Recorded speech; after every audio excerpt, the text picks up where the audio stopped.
भारी जमीन नाही इथं, ही मध्यम त्या हलकी हलकीकून झुकणारी मध्यमकडे आहे. आणि मध्यम जमिनीमध्ये एक 4.5चा बेड पाडावा. 4 पासून जरी पाडला तरी आनंद होईल. मग त्याच्यावर तुम्ही काही नाही, तूर लावा, कापूस लावा, बाजरी लावा, लावा, लावा, पण बेड हा 4-4.5 फूट रुंदीचा, 6 ते 9 इंच उंचीचा ह्या जमिनीमध्ये चालतो. बेड पाडला म्हणजे तुमची जमिनीचं रक्षण झालं. जमिनीचं रक्षण झालं तर झालं, पण पाणी मुरण्याचं काम जमिनीमध्ये केलं तुम्ही, हे लक्षात घ्या. पाणी मुरण्याचं काम, जी खाडी पडते, खाड पडतं पावसाचं, जी खाडे पावसाचे खंड पडता तिथं पीक पहिल्यांदा तुमच्याकडे सुकत असेल, या माथेरानला आणि माना टाकतंय पीक. अशा काळामध्ये बेडमध्ये ओलावा असतो, भरपूर ओलावा, आणि बेड ओलावा थप धरून ठेवतं. आणि बाजूच्या ज्या ओघळ्या पडतील बरोबरच्या सारा यंत्राच्या किंवा रिजरच्या, त्याच्यामध्ये पाणी साचतं. बराच त्याच्या खाली उतारे, सगळे उताराला आडी येऊ जायचे. उताराला उताराची नको, उताराला आडी असा चक्कर मारा, आणि सगळे उताराला आडी. बेड 4-4.5 एक एकर एवढी मंडळी बसलेली आहे तुमची नैसर्गिक शेती गटाची, सगळ्यांनी 1 एकर आपला 1 एकर बेड पाडू शकला. आणि बेडवर काय महत्वाचं, कापूस बेडवर, तूर बेडवर, बाजरी सुद्धा बेडवर, मिरच्या सुद्धा बेडवर. अजून काय घेतलं तर इथं वांगे सुद्धा. आता आम्ही वांग्याची शेती सुद्धा केली बेडवर. वांगे दुहेरावळ घ्यायच्या जोरवळीला आणि झिकझॅक पद्धतीने, आमने सामने झाड नको, झिकझॅक पद्धतीने बेडवर जाऊन वांगे झाल्यानंतर बेड तारी, त्याला कोण मारी दुसरा मुद्दा. एक पहिले बेड पाडणे, बेड तारणे. आता पहिला बेडचाच मुद्दा आहे की बेड पाडल्यामुळे काय होईल, एखाद्या पाणी मुरेल जमिनीमध्ये, पाण्याचा आपल्याला सुकाळ होणार नाही. सगळ्यांना बेड पाडले तर लाखो लिटर, कोट्यावधी लिटर पाणी त्या याच्यामध्ये थांबेल आणि बेड पाण्यामध्ये म्हणजे राहील.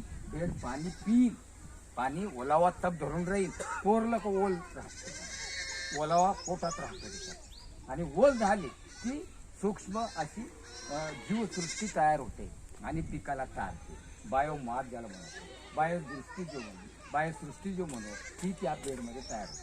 म्हणून बेड पाडणारच म्हणजे ही संकल्पना आज मितीला 29/5/024 म्हणजे 24व्या वर्षी 29 तारखेला 5व्या महिन्यात ही संकल्पना आम्ही केली. असं गृहीत धरा तुम्ही. आता याला खंड नाही, 1 एकरचा बेड झालाच पाहिजे आणि बेडवरची शेती मला केलीच पाहिजे. आणि मी बिनधास्त होतो आता. आणि खर्चात कपात, उत्पन्नात वाढ. ही जी खर्चात कपात, एकदाच बेड पाडला, एकदाच रोट्या केला, एकदाच नांगरणी केली, पुन्हा नांगरणी नाही, पुन्हा मोगडणी नाही, पुन्हा काही नाही, पुन्हा काही नाही. बेड कापणी, उपटणी बंद, पिकाची उपटणी बंद. मग तुम्ही बेड पाडल्यानंतर तणांचा बंदोबस्त कसा करावा साहेब, तेही सांगा आम्हाला. तणांचा बंदोबस्त तणनाशकांना करायचा आहे शिफारशीच्या प्रमाणे. कापूस असेल त्याची वेगळी तणनाशक आहे, तुमचं तूर असेल त्याची वेगळी आहे, बाजरी असेल त्याची वेगळी आहे, वांगी असेल त्याची खाली वेगळी तणनाशकं वेगवेगळ्या पिकामध्ये आहे. तुम्ही मला 10 लोकांना 20 लोकांना बेड पाडले, प्रत्येकाचे बेड दाखवले, पुढचं नियोजन बिनविहीर आहे, एवढंच आहे. पुन्हा आलो, पुन्हा एक चक्कर मारलो, किंवा मी सांगायला हे संदेश द्या, वांग्याची किती शेतकरी हा संदेश द्या, म्हणजे तयार नाही. पण पहिले तुमची फाउंडेशन पाहिजे, बेड पाहिजे.